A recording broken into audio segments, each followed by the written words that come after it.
Parents belong here, the students belong here, and vice versa. And we're honored to be serving your children and honored to be part of your child's life and your family's life. Events or workshops or meetings. And so even that, right, kind of integrating this welcome anybody that's come mid-year, and what does that look like, bringing together those students. A family wants to see them. How do you make someone feel welcome, right? And the first thing that you could do is actually just smile. Saima, is that elementary and middle school, they get balloons, but high school gets text messages. Yeah.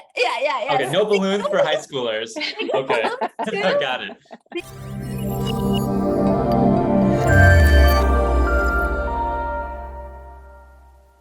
So today we are talking about an article. We're talking about an article from the Center for Mental Health in Schools and Student Learning Supports from UCLA. This article is actually from the August listserv, and so that's just a couple of days ago. And the title that we're going to discuss together is Enhancing a Positive School Climate This School Year, and it begins with welcoming. And so today we brought some of our friends in LA County. Today we will talk with Saima Saadi from Rowland Unified and Pablo Leanos from Palmdale School District. So Saima and Pablo, can you introduce yourselves and then also let us know how you practice self-care? Sure. I'll go ahead and start. So I am Saima Saadi. I'm the counseling mental health coordinator at Rowland Unified. I work with our school counselors, our behavior support therapists, and our social workers, and our TOSAs on special assignments, teachers on special assignments.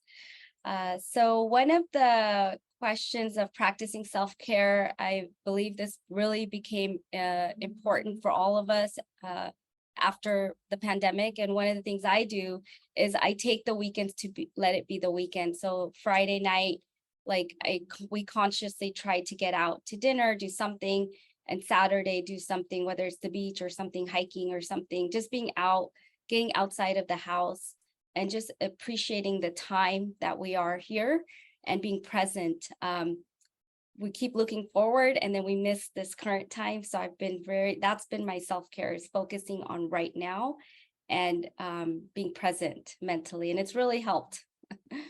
And drawing that boundary, right? So you're like, hey, weekend is the weekend. If you can't. Is the weekend. And then that's when I'm like, okay, this is where we go out. This is where we head out. We do something. That's the weekend. And I think having that difference of Monday through or Thursday where you're constantly go, go, go. But then that Friday, it gives you something forward to look forward to that you didn't really think about that would be so big. But mentally, it's actually really profound how impactful that is. If you have something that you're looking forward to doing this weekend or getting out, Yeah, thanks, Saima. Nice, thank you. Pablo? Yeah, that's a great question. Well, first of all, I want to welcome everybody here. Thank you for allowing me the space to be in front of you guys. Pablo Leanos, Palmdale School District. I am the director of mental health services here in Palmdale. And I feel like as a director, I have to kind of be a model, right? A model to other people. So I have to practice that. If I'm going to talk about mental health, then I have to model that. So, when it comes to self-care practices, I think a couple things that I really enjoy doing is one, it's hard to do, but I try and do it as much as I can. I have a really regimented routine at home. So I try to get in 7 or 8 hours of sleep if I can. I try to drink a lot of water. So, about 100 ounces a day. That helps with me aging, that helps with skin, that helps with a lot of other things. So I try to tie in really what's physical, along with what's emotional and what's spiritual. So I'm a very spiritual individual, along with my family.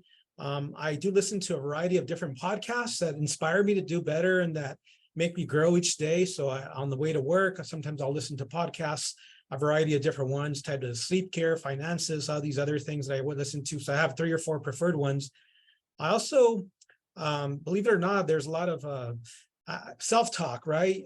How you feel, it's like, hey, Pablo, things are hard, but you could do this, or hey, I'm looking, not today, but I usually look pretty sharp, so I try to dress the part because I think it's important that builds confidence in people. And so, self-talk, how you look, taking care of yourself, whether it's grooming or other things, it's really important to really walk the walk and be responsible for a lot of other things. So I try to do that, with intention, with positive intention, right? And so those are a couple things I do, and then on the weekends, I'm a believer of faith. And so I do spend time with my family, and, we do some faith-based things. So those are a couple other things. I can't forget, one of the things I do to keep physically fit is really, I do road cycles. So please be careful with road cyclists, because I am one of them. And so I do road cycle quite a bit.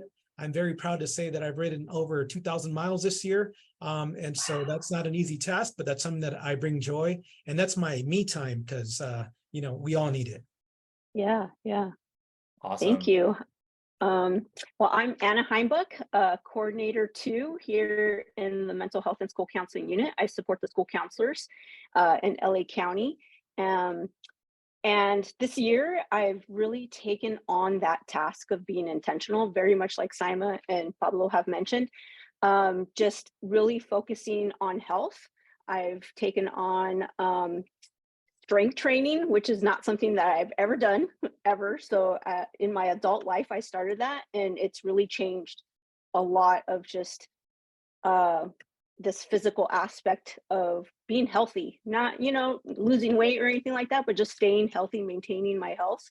And then one of the things that I do very much intentionally, once or twice a month, my niece, who is 11 years old, she comes over and she'll stay the weekend, and it keeps us young. It keeps us, active. We go to the movies, we go out to like bookstores. I have an adult son, so I don't really get to do that as much with him. He's in college and he works. So whenever my niece and her brother, my nephew, come over, we're just, trying to do things to keep us active and young, and getting to know them, right? It's such a different world right now, the young people in our lives. Definitely not anything that my son was into. They're into different things. So it's really nice to just get to know them on this very individual basis. So that is self-care for me, because it keeps me youthful, connected, and engaged with them. And so they like being here, which is really nice too. Yeah. Awesome. All right. Yeah. Okay. So yeah, my turn. I'm going to go to really appreciate Pablo, you saying that you want to be an example of doing self-care, because we always talk about it. We always teach it, and I don't always live it. So one area, my name's Edwin Yau. I'm a coordinator, provide technical assistance for LA County School Mental Health, all topics, and support in any way that you all might need. One area that I like to practice self-care recently really has been getting back into physical shape, and really focusing on not looking at what was in the past and not comparing my current self to what I was, or how fit I was at a certain time. And that's been really helpful. Also, drinking a little bit more water. I hate water, so I'm putting some chia seeds into it, right? Trying to really increase so some of the things that I'm trying to be more aware of, and we're not perfect. It's also the reason why I love asking this question every single time we have one of these conversations. It's because as we talk about these things, we normalize that. Yeah. We make it a thing where it's like, hey, Simon's talking about drawing boundaries. Pablo's talking about like, hey, this is I love to ride, right? And so there's like, we make it so that this is like a normal thing where we can talk about ways that we need to take care of ourselves, because I don't do it enough, and I don't think us as educators do it enough. Yeah. Awesome. So I'm going to kickstart us into the article, and just that first question that I wanted to ask is, we are welcoming students, right? Whether we know that school attachment and school engagement absolutely is related with dropout prevention, students feeling like a part of the community. And in your roles, you guys are really supporting what that looks like for the students. And so what is, and not to name all the strategies, but what is one welcoming strategy, maybe two, if you want, that you're especially excited for as the school year begins? Like, what is something that you're like, hey, this is really exciting that we're doing here at Rowland or here at Palmdale? I think for Rowland, it just popped up as you were speaking. So, the mascots of our school sites. So students being like, welcome back Bears. So that gives them a place right away just by that sentence of "you belong here," or "welcome back Titans," "welcome back Vikings," whatever the Mhm. primary high school, whatever school it is, that mascot, and connecting the child with that, or the student with that mascot. We're really excited about that. That is something that we're going to be doing this year, and having all personnel, all hands on deck at the school sites, welcoming parents, introducing ourselves, that we're excited for the students to come back and ready, and we're in a partnership with our community.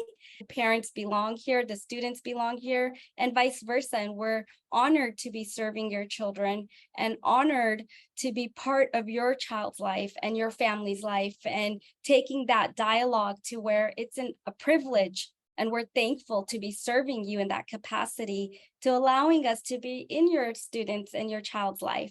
So that transition this year is really exciting. That's the context of it. That's the background of it, of changing the shift of like educators and families.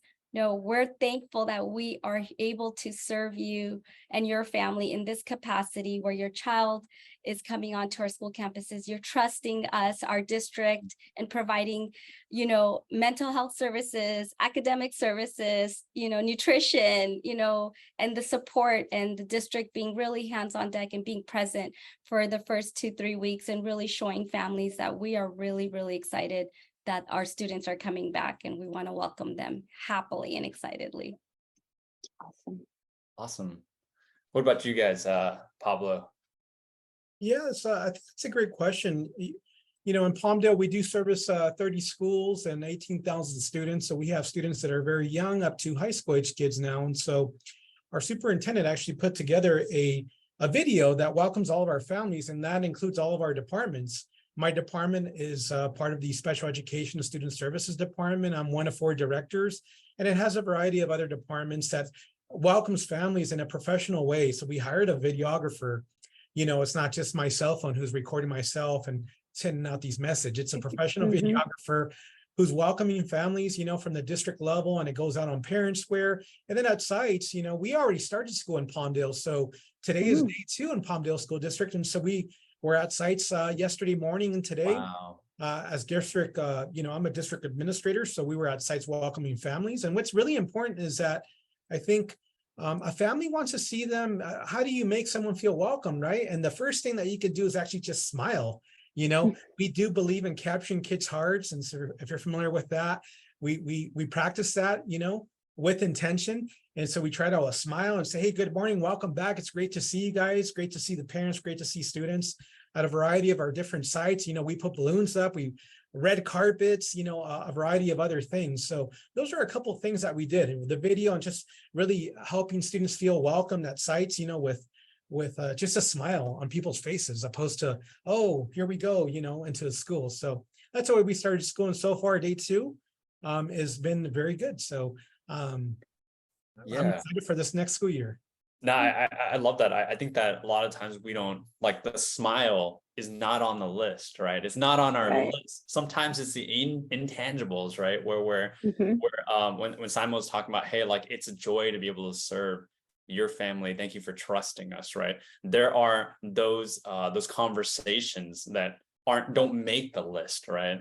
Don't make sure you cut out the name tag, or you bring the sheet papers and pass out those flyers, right?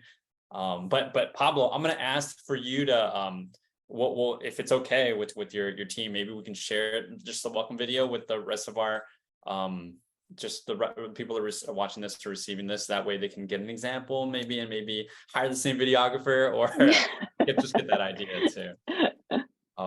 Yeah, okay, cool. Yeah, and so you all started already yesterday.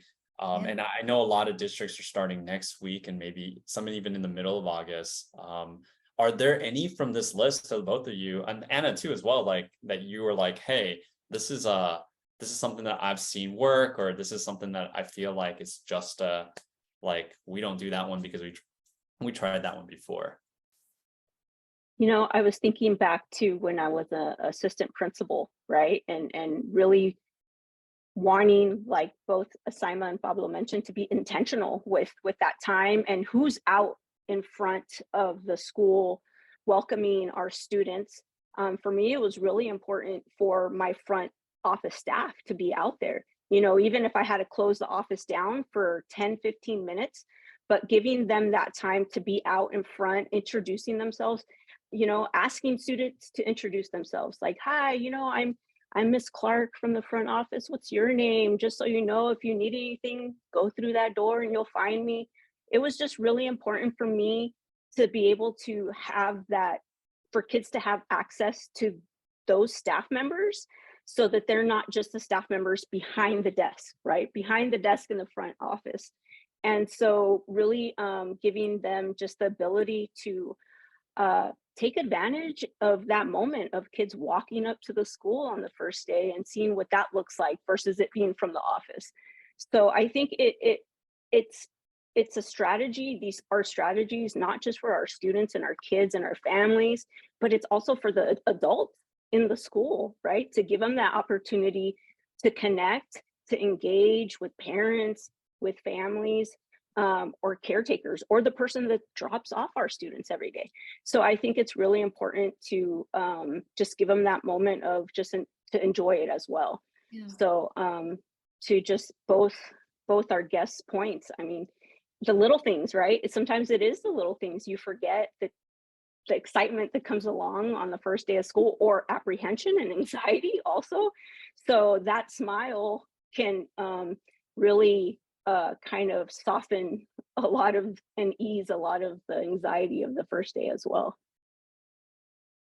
For sure. And I know, Simon, you had brought up before we even started this, like the pandemic really wasn't that much time ago. And I know we're all sick of talking about it, using it as a crutch, as an excuse. But do you want to talk a little bit about how that has kind of changed, like the culture of like how you address this?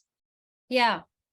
So for our welcoming strategies, one of the things that came to mind was, we are post-pandemic, we're living like we were pre-pandemic, but what we see is our students and our children are not the same. So although life has gone on, protocols, everything's back the same, systems are back in place. However, the human component, that individual, has changed and it's shifted. So kind of having that really conscious thought process of like, okay, so now how do we serve the same students, but in their mindset or whatnot. And one of the things we were thinking about, how we can connect with them where it's not so abrasive for the older ones, if they feel like, okay, you know what, we need a little space, or we need to be welcomed back softly. And, sending a text message out from our comms department that goes to Parent Square, but it's like a welcome text, like, hey, we're so glad to see you. We're looking forward to tomorrow morning. You have any questions? Go to this location. Also identifying a location where the student can go for questions really alleviates the night before anxiety stressors that students have, because they don't know what they're walking into. And even if they are a prior student, you just don't know. So this is where you would go. And I think that little bit of information really has shown impactfully what a difference it makes for students to feel like, okay, I belong. they told me where to go if I don't have my Chromebook or my schedule is off or whatnot. And instead of making them feel like they're a nuisance of coming in not knowing, it's more like, hey, this is where you go, you have questions. Like, it's just a quick message, but it's to that target population of our older students. But they are so thankful for it, and we get great feedback of from parents saying that it also reduces that stress level from parents, right? Because you have a 17, 18, 16-year-old, and some of the parents are juggling a lot too. So the communication is directly with the students through Parent Square. It's all done through our comms department, but it gives them that place of like, maybe you don't want someone in your face, now the students don't. Maybe they want to like bring in a soft, warm welcome. And if they feel like going and talking to someone, there will be a space for you to go and ask questions. If not, this is where you go. This is your schedule. And if you have any questions, you can hyperlink their schedule, and it goes to their schedule. And then they have like a room that they can go get connected on, and kind of like their landing base. So it's that has been Rowland just coming up with these strategies has been so impactful for students, because we saw that, okay, yeah, things are the same, but our students are not. So let's go ahead and, welcome them in a capacity that they're comfortable in. So we're talking, you said text messages, right? So we're talking like, is this for high school and up where you do the classes? And yes. So like for high school and up, but it is through the comms, it is through our internal portal. It's not like a direct text, but it does come up as a text message. And I think that's such a great way to communicate with students, because, they're like, oh, okay, this is my schedule. This is what I need. And it comes out through the high school offices, and they feel like a warm welcome. It's kind of breaks that in the night before first jitters, anxiety. That's really the thought process of it. It's very simple. It's just that night before jitters, not knowing, what to expect. It just breaks that and gives them a safe space. I think as human beings, right, we all are more comfortable when we know what to expect, right? The next step, or tomorrow morning when, we're presenting or doing something, it helps us. So treating our students the same way, it really is impactful, that they should also, lesson plans, teachers giving, hey, heads up, next week, we're going to be covering this chapter. And this really makes such a difference, and just bringing them into that conversation of, you're part of the conversation. Here's how we're prepping you, and here's the information you might need. And if you don't need it, no problem, ignore it. Almost like a lifeline, just in case you know where to go. Like a FYI. There you go, like a very light, like a FYI, just, we can never over communicate, right? It's always good to have additional things to just in case people have. And then questions are always welcome, but we have to be willing to let that. Be. Okay. And then and primary, parents, sometimes for them, the tables and the balloons and all that, it's so great. And even for middle schoolers, it's so great to have people, their office staff, welcoming families, because, hey, you're good. I'm going to be your point of contact. Like, if you need anything, if you're doing a late drop off or early pickup, like, I'll be the one you're seeing, that conversation of, of what Pablo mentioned. It really makes a difference of having, someone there, saying, hey, parents, like, this is who I am, that office staff, like Anna, you said you did that. I think that makes such a difference, because sometimes the office staff, they're so inundated with paperwork. Or phone calls. Phone calls, attendance, everything. Everything. So what I'm hearing, Saima, is that elementary and middle school, they get balloons, but high school gets text messages. Okay, no balloons for high schoolers. Okay, I got it. They get balloons too, but it's more like, hey, like, we're gonna do a soft roll with you, like, we're gonna tiptoe, like, whatever. And I'm sure they appreciate the differentiation, right? Of like, hey, I'm older, like, I could navigate in this way. I'm curious, Pablo, Saima, if you use social media in any way to kind of even illustrate what school's looking like, or how you're getting ready for them. Like, what does it look like? And while you were talking, Saima, I was thinking of student voice, right? Kind of in that high school level, and being able to utilize your student resources as these individuals that are modeling, like, hey, here's where you could pick up your books, or hey, if you need a schedule change, let me show you where we're going.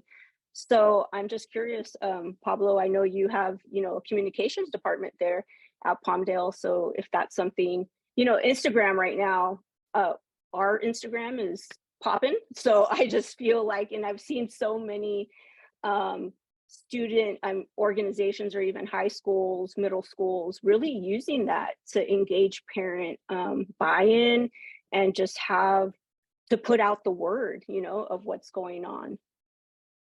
So I'm just wondering if that's a thought or anything you've utilized in that way.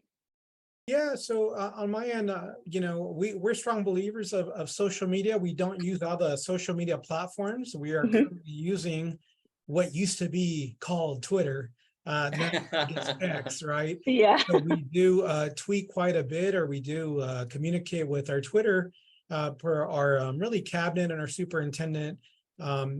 but that's the way kind of we use that. We do have a radio show actually in Palmdale. So Awesome. my assistant superintendent was on the radio yesterday.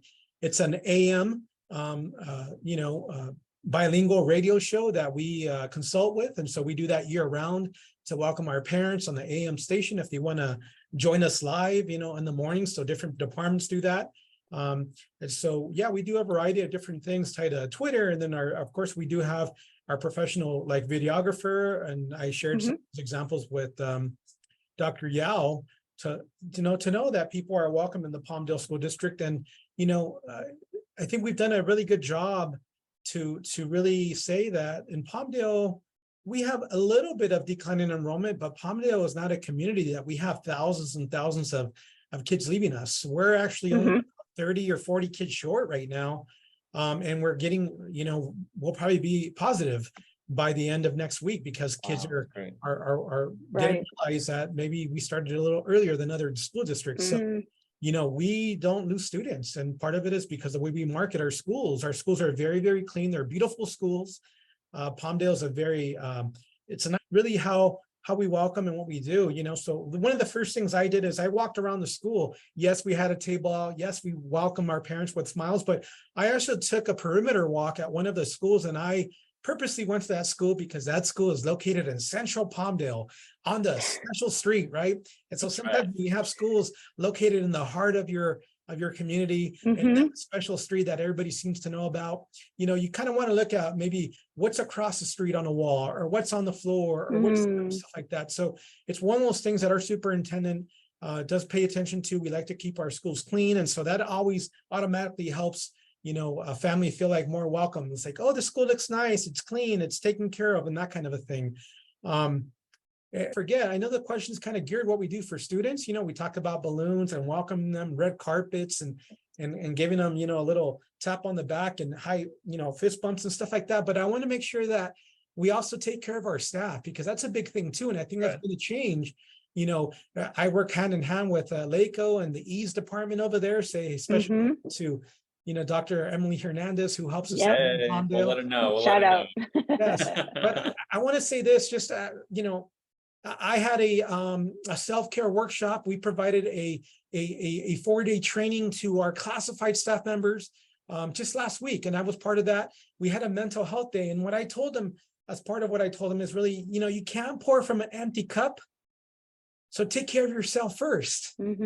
So, I know we all get busy and the days are busy and sometimes long, but take care of yourself first. You haven't mentioned that, so it's important for whatever staff member it is, classified, certificated, part-time staff, full-time staff, guests, to really take care of yourself because, if you're coming in on an empty cup, then how do you take care of these children that we have to serve? So I want to really say that out loud because I think that's important. So although we're talking a lot about student and everything is geared for students, for sure. Sometimes it's how we do as adults to make sure that we're able to provide, an open space and a comfortable space to children. And so that's what we do with intention here in Palmdale. Hey, I'm going to tap you to present and share about that 4-day self-care for adults in our community of practice. That I'm going to tap. Absolutely. I'm welcome to, please reach out to me at any time. I want to say thank you to LACOE for all the services they provide here in Palmdale in the northern Los Angeles County, because I know we're from you guys, but as you guys know, I do drive to LACOE, and at 2:00 I do have a quick meeting, but with someone from LACOE, Dr. Kopke, shout out to her because Dr. Kopke. I get to meet her. But yes, we'll continue with the questions. Awesome. Yeah. So we know that this is like an ongoing thing, right? We're not necessarily like, hey, school starts in August and we're just done, right? Like we don't welcome students anymore. But throughout the year, we have people coming in, we have students coming in, we have new staff sometimes, right? And Pablo, you mentioned like it's a culture, right? It's like, how do we like sustain this going on? And a lot of times too, the caveat is those that are coming in mid-year might have some other things that are affecting the reasons why they're coming in mid-year, right? Whether it's specialized population for the students or things like that. So my thing is, I'm asking, like, do we have any thoughts on like how you welcome students, or not necessarily what you're currently doing, but I could share the screen of like what some of those suggestions are, maybe some considerations you might feel like, hey, this is something that we might need to, like, this is maybe something where we might need to like improve on, or this is something where we're proud of, you know, and it's not a hey, I gotcha, we're not doing the classroom introductions and we don't have peer greeters right down the middle, but what are some thoughts that come up when we think about like dropout prevention, or like welcoming students that are coming from like different walks of life? I like that. Well, I guess I'll take a, there's always room for improvement. Things have changed, post-pandemic, during the pandemic. So I think it's important for, adults and everybody who works in education to just kind of be nimble and stay up to what you need to do. I mean, there's simple things that you could do. I see it says classroom greeters. Obviously, we want teachers to maybe stand outside of a classroom and high five or fist bump, students as they walk into classroom. But there's other little things that, I am responsible for homeless and foster youth here in Palmdale School District, and we have a lot of them, right, in the hundreds. And so what do we do? And so I work with my team to provide what we call trauma-informed practices and make sure that people understand what that is. And so I think sometimes I build capacity in my teams to make sure that, we're able to, as students transition, whether that's a homeless child or whether that's a foster child, to transition them into a school. And so I make sure that I'm in those loops to make sure that I am able to maybe even touch base with them at the other school, or make sure that we have a warm handoff in the way we do things. And we try to treat everything that we do with our, special populations with kind of like a white glove on. I think that's important because that perception goes a long ways and just helps people feel welcome. And oftentimes, the grass isn't greener on the other side, for families and students and staff. And so we have a large amount of students that may or may leave for like foster children. They may leave outside of our school district and maybe they're a little too far, but they always want to stay in Palmdale because of the way they're treated here, right? And so that goes a long way if you're able to treat people. But these are all great ideas. We do have like an outreach organized groups. We have professional, we have people, we call them parent liaisons in schools, that help with that piece. So like on our end, so we have a specific person that's all they do is part of a parent group, and that's a liaison that's found in our schools. Of course, we have a welcome and enrollment center, so all of our families come into a special district welcome and enrollment center and register for classes. And so at that time, we get to figure out, okay, what is going on? Do you need to talk to someone? I'm right behind the welcome and enrollment center. So it's like, hey, Pablo, Mr. Leanos, we have a parent that has a situation going on, we need you to be involved, and then we'll talk to them on the spot, So by being open and having an open door policy, that goes a long ways too. And then in my office, yes, I have a desk, but it's not your traditional office. Hey, you need shoes? I'll get you shoes. You need a backpack? We'll get you backpacks right from the district office. Hey, don't worry about that. I will give you a backpack at your school. So, I will personally take it over and drop it off your site and make sure someone hand delivers it to you. So those are all the little things that you kind of have to go that extra mile. I know sometimes we get tied up on being really busy, but you have to kind of build that in your space and in your day. So, I mean, that's kind of what we do. And it seems to be working out. There's a lot of room for improvement. I don't think everybody, I think everybody that receives a service appreciates it. And then there's always room to, get it 100% dialed in each and every year. And that's where it comes to, hey, what can I, prior to this, I had a meeting with the cabinet here in Palmdale, and we're talking about where can we improve and what are the barriers associated with those types of things. And so we're constantly defining where our improvements come in play, how it ties to our LCAP and our funding and other pieces that go into schools. So we put a lot of effort into how do we improve and where can we reflect on it, and we provide each other feedback as adults and as professionals.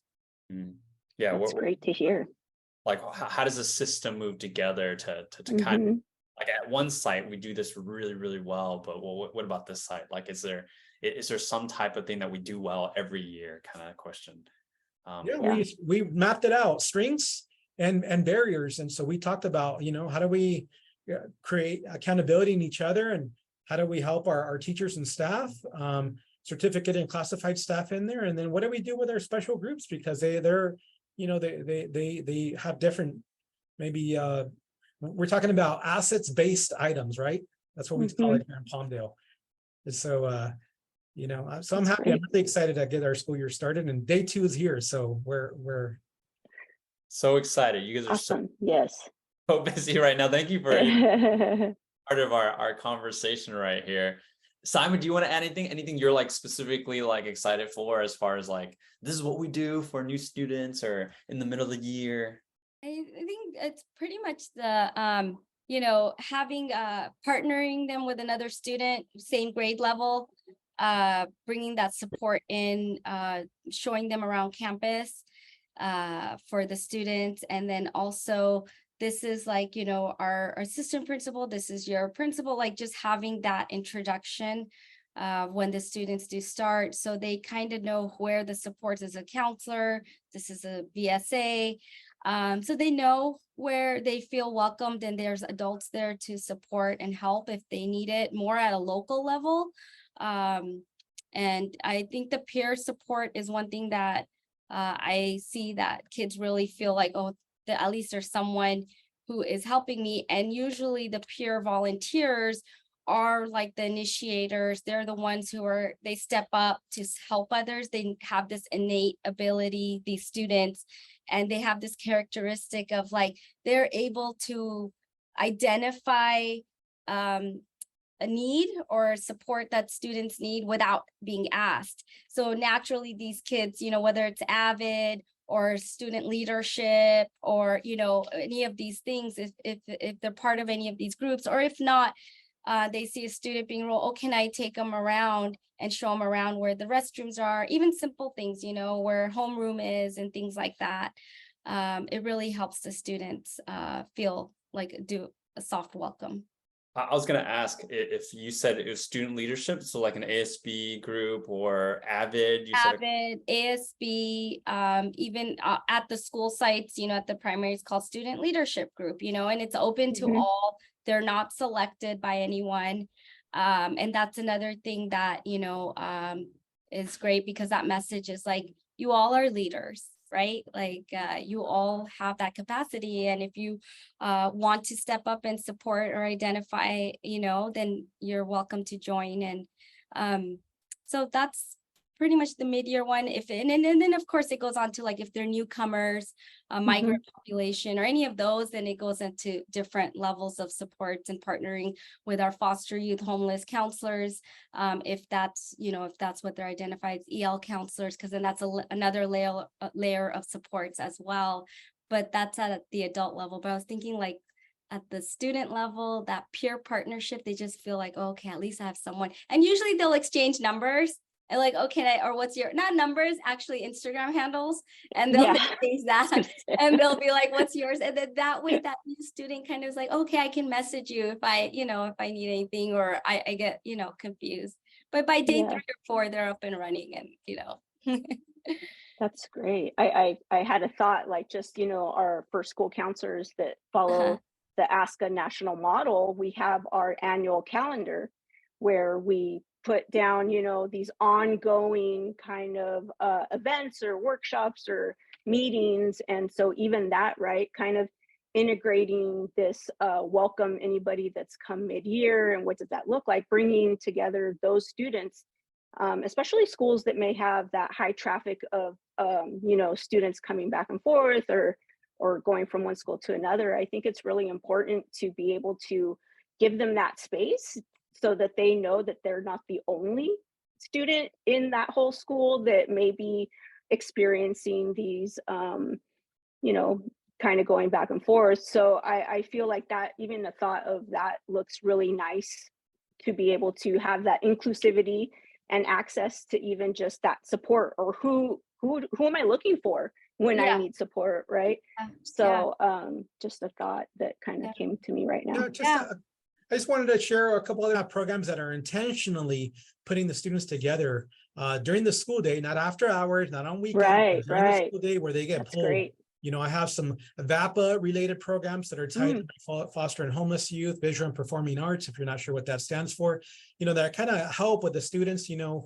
And then I've recently, you know, we're out in northern Los Angeles County, so we use, we're in developing We actually just started up a program called Wolf Connection out in Acton. You might want to take a look at that, where students get to have some common space with our wolves that are just down the street in Acton, California. You might want to check that out. So that's really good stuff. And then, of course, just thank you for just pausing to spend the time to talk about how you're growing and welcoming students and areas that you're doing really excited for, and just letting people that learn from you and just be able to just explore this. So I appreciate you both for joining us.